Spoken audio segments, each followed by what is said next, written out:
President Mehta has rejected Prime Minister Edi Rama's nomination of Gent Cakaj for the head of the foreign ministry, basing his decision directly on national security, but also on the character of Cakaj.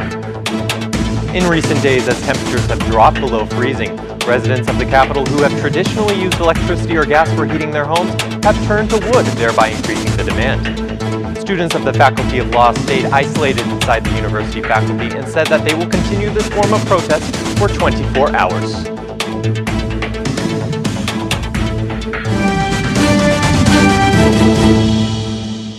Good evening, it's 6 o'clock on Thursday, the 10th of January, 2019. Welcome to the English edition of Vora News. My name is Oliver, and I'm here to bring you the day's top stories from across the country, translated into English. President Mehta has refused to decree the name of Gent Cakaj as Minister for European and Foreign Affairs. According to Leader Mehta, Cakaj did not accomplish the conditions for the post. The head of the state argues that at such a time with great challenges for the country, it is not the time to experiment and/or prove Cakaj's skills. In the absence of time, it is not appropriate to experiment and demonstrate that the skills of the proposed minister before the current challenges to the country and the interests of the nation. I believe that the Minister for European and Foreign Affairs must be an experienced and efficient individual with full recognition of national and administrative state responsibilities, said Leader Mehta. Regarding Cakaj's position on changing borders between Kosovo and Serbia, President Mehta considered it unacceptable and dangerous. During his time as Deputy Minister for European and Foreign Affairs, Gent Cakaj has proved to us that he not only lacks the experience in foreign policy, but that his public attitudes regarding the core issues of regional politics are unacceptable, he expressed. According to the president, Cakaj has refused to complete an essential form with a security certificate in 2018 and instead waited until the first day of 2019. The president said that these actions have put classified information in danger. With non-fulfillment of the application form and with the failing to provide the relevant security certificate for the period between June 7, 2018 and January 3, 2019, Cakaj has not only compromised classified information from the state, NATO, and the European Union, but on the other hand, he has clearly shown his disobedience in the face of clear legal obligations, said Mehta. This is the second instance of an institutional clash between the President and the Prime Minister, the former stemming from a disagreement over Sandor Leshai's decree at the head of the Interior Ministry.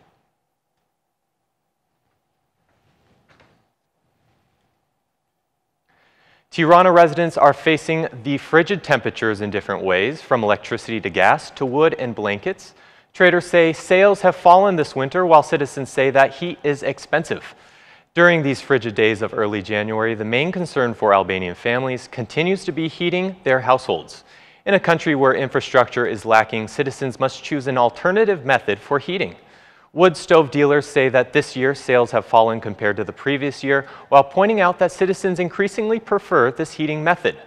Compared to other years, the purchasing power of buyers has decreased. Their purchases are more for wood stoves. 90% of citizens say that electricity has become prohibitively expensive and they cannot afford it. But wood still remains much too expensive, exclaimed the traders. Many citizens are not able to heat their homes and their only salvation is blankets. Despite the different ways citizens choose to withstand the cold temperatures in their homes, the common theme among residents remains the dissatisfaction with heating costs.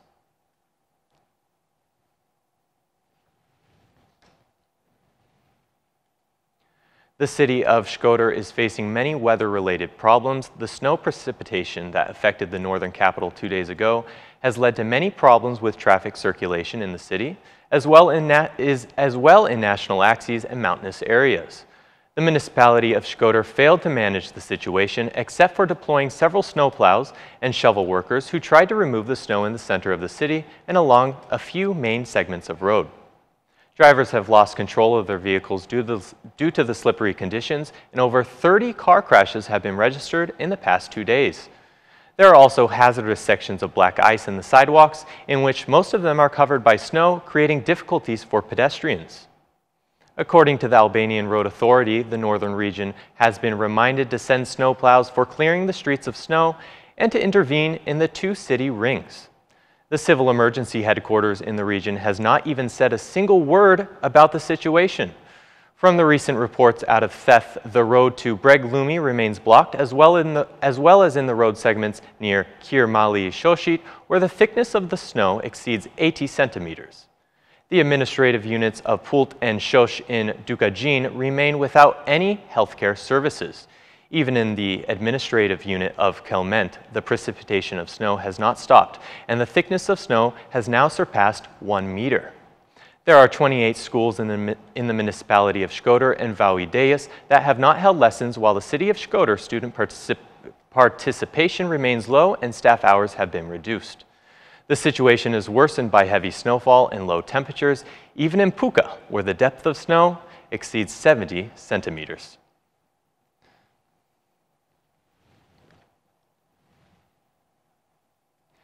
In an exclusive statement to Aura News, students who isolated themselves inside the Faculty of Law said it was their last resort after participating in major protests at the Ministry of Education and the Prime Ministry. The students who have isolated themselves within the Faculty of Law are among those in the bachelor and master's degree programs, and they have appealed to police not to intervene in their boycott, as they have only blocked the areas where student instruction is held and not the university administration. We have received an announcement that there will be an intervention by police forces. We have only blocked the premises where we are taught and not the premises for the administration officials. We request that the police forces do not disturb us in our boycott, said one student. After all these major protests, this was one of our last alternatives in order to make our voices heard. We do not have students looking to attend lessons. Most of them have decided to join the boycott. Several students decided to stay inside, while others will support the boycott from the outside. We have requested that study fees for each cycle be cut in half, said another student. We have nothing against our professors or the school director. Our issue stems from the government. Police forces should stay away from this protest, said a student. One of the students of the Faculty of Law said that the protest will continue for 24 hours with different shifts, and it is up to the students to decide how long they will stay. Yesterday, a meeting was held by the entire Faculty of Law on two issues, the first pertaining to the official boycott and the second pertaining to the postponement of the academic season. Agreements were made on both sides of these issues.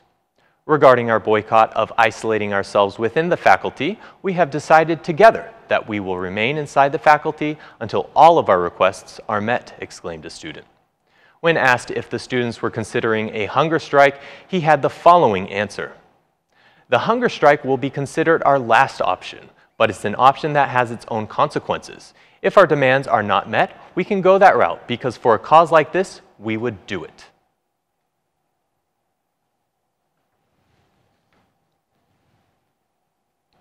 The price of oil has decreased again in Albania. During the first weeks of 2019, the price of oil dropped an average of 5 lek at retail outlets. 1 liter of diesel is being sold at 172 to 173 lek, down from 179 lek in December, and the decreasing prices have been influenced by international markets where a barrel of oil continues to be traded at $60. In comparison with other countries in the region and in Europe, Albania remains, once again, the country with the most expensive fuel. The main reason is the high level of taxes paid per liter of oil, which is equivalent to 115 to 120 lek. There are 7 taxes in total that are currently affecting the price of oil, which are the excise tax of 37 lek, the circulation tax of 27 lek, the carbon taxes of 3 lek, and the relicensing fee of 7 to 10 lek. Data shows that Albanian citizens spend on average 10.3% of their daily incomes on the cost of oil.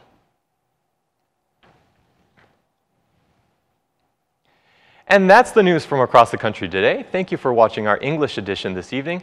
And be sure to join me again every Monday to Saturday at 6 p.m. for the latest news from Albania.